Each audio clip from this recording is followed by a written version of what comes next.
सुप्रभात दोस्तों, आज मैं आपके सामने बीएलएड संकाय के द्वितीय वर्ष की प्रथम इकाई के अंतर्गत कुछ बिंदुओं को लेकर उपस्थित हूँ।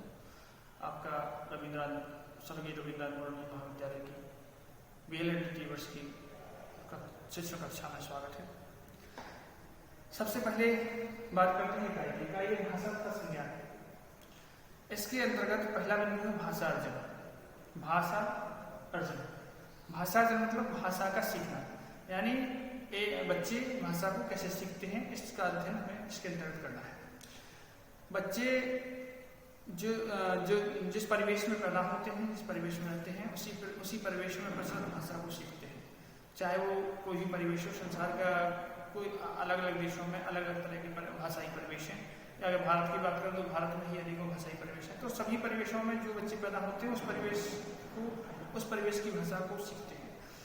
विभिन्न प्रकार के विद्वान मानते हैं कि बच्चों में भाषा सीखने की क्षमता एक जैसी होती है, अर्थात बालक किसी भी परिवेश में पैदा हो उसकी भाषा सीखने की क्षमता एक जैसी है। जैसे हिंदी परिवेश में कोई बालक पैदा हुआ तो निश्चित रूप से वह हिंदी सीखेगा, कोई अंग्रेजी परिवेश में पैदा हुआ तो अंग्रेजी सीखेगा, कोई तमिल भाषा परिवेश में पैदा हुआ तो तमिल सीखेगा। लेकिन जो सीखने की प्रक्रिया है, जो सीखने की क्षमता एक बालक की होती है, वो समान हो सकती है। यानी बालक कहीं भी किसी भी भाषाई परिवेश में हो, जो भाषा सीखने की दर है वो उसकी एक जैसी होती है। बालक को दूसरी चीज जो प्रभावित करती है वो होती है भाषा की जटिलता। एक बालक जो है पहले सरल भाषा की सरल शब्दों को सीखता है, तो धीरे धीरे उससे कठिन शब्दों को सीखता है, फिर जटिल को सीखता है। लेकिन एक सरल से जटिल के बीच की सीखने की जो प्रक्रिया होती है वो लंबी चलती है। जैसे आपने देखा होगा, एक शिशु जो है जब उसे भूख लगती है तो रोने लगता है, फिर उसे जो है प्यास लगती है तो भी रोने लगता है।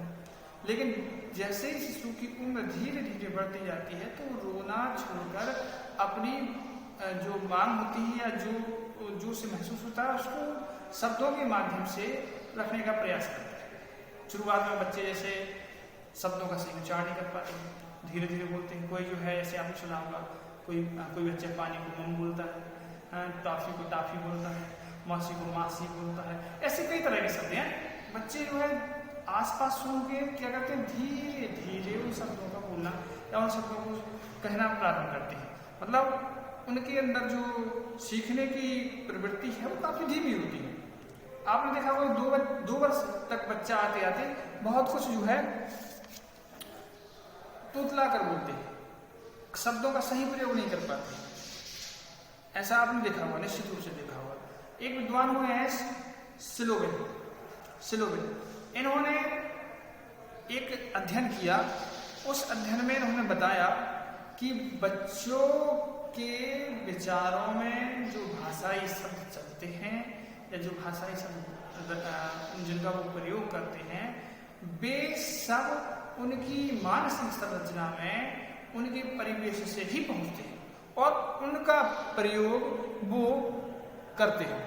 और इस प्रयोग के लिए उनका आधार उनका पूर्व ज्ञान क्या, अर्थात पूर्व में सीखे। तात्पर्य ये कि चूंकि एक शिशु का तो कोई पूर्व ज्ञान नहीं होता, लेकिन जब एक बालक शिशु से लगभग 5-7 साल की वर्ष की अवस्था तक पहुंचते या 14-15 वर्ष की अवस्था तक पहुंचते जिस जटिल भाषा का प्रयोग करना वो सीख जाते हैं, वो सब उनके पूर्व ज्ञान का आधार होता है। अर्थात उन्होंने जो अपने परिवेश से सीखा, धीरे धीरे परिवेश से, विद्यालय से सीखा, उसको जो है वो व्यक्त करते हैं। इसी अवस्था को पियाजे ने पूर्व संज्ञानात्मक अवस्था कहा है।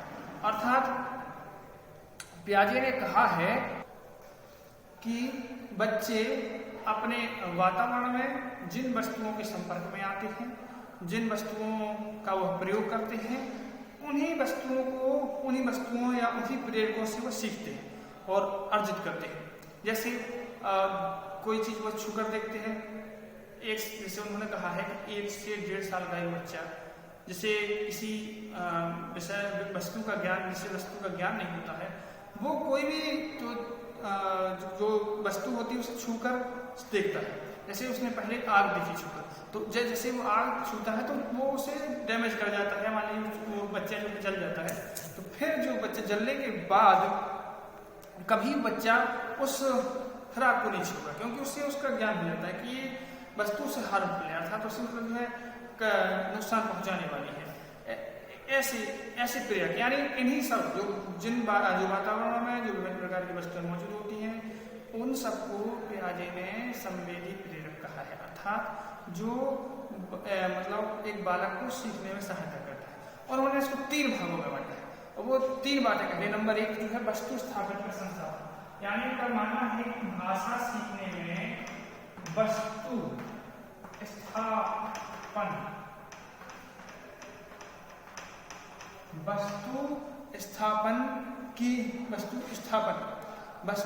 अर्थात इसकी तात्पर्य ये है कि वस्तु के स्थायी ज्ञान को बालक के मन मस्तिष्क में उतर जाना।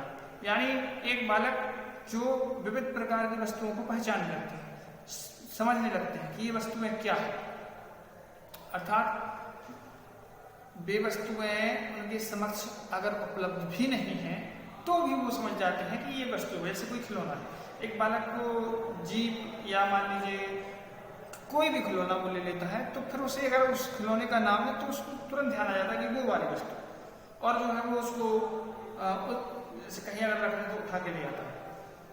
क्यों? क्योंकि उसे ज्ञान हो चुका है ये वस्तु ये है, यानी उसे उसका स्थापन हो गया, अर्थात उसके हृदय में उसके बैठ गई है बात।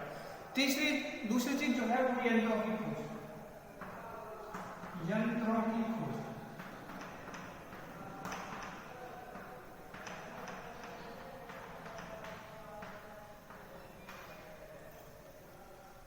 की खोज यानी यह एक ऐसी इसको जो है पियाजे ने परिभाषित किया है, वो कहते हैं कि यही एक ऐसी अवस्था है जहां पर वे एक कोई मध्यस्थ, जिसको हम बोले यानी कोई पदार्थ या व्यक्ति का प्रयोग करते हैं उस वस्तु को पाने के लिए भी जो चाहते हैं। जैसे हम देखें अगर कि किसी पदार्थ को पकड़ने या किसी पदार्थ को खींचने के लिए जो है ऐसे कोई बच्चे किसी अगर कोई चीज टेबल पर रखी है तो उसको अगर टेबल साइड खींचना, अर्थात मतलब टेबल को भी खींच लेंगे साथ में, और उस वस्तु वैसे कोई चीज चादर पर रखी है तो चादर को खींच लेंगे।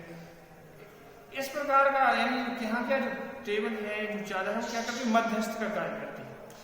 तीसरी चीज जो बताई है वो सांकेतिक खींच।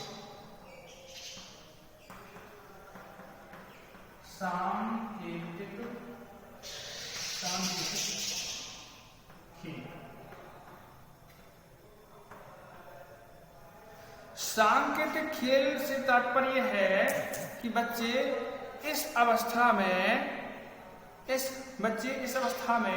अभिनय करते हैं। जैसे कोई पत्थर का टुकड़ा उठाकर उससे कार्य का अभिनय करते हैं। जैसे मान लीजिए माचिस का कोई वो ले लिया तो उससे गाड़ी बना के सीख करते हैं कि हाँ गाड़ी चल रही है ऐसे करके। तो जो इस तरह की जो प्रक्रियाएं होती हैं वो बच्चे इस उम्र में आके करते हैं।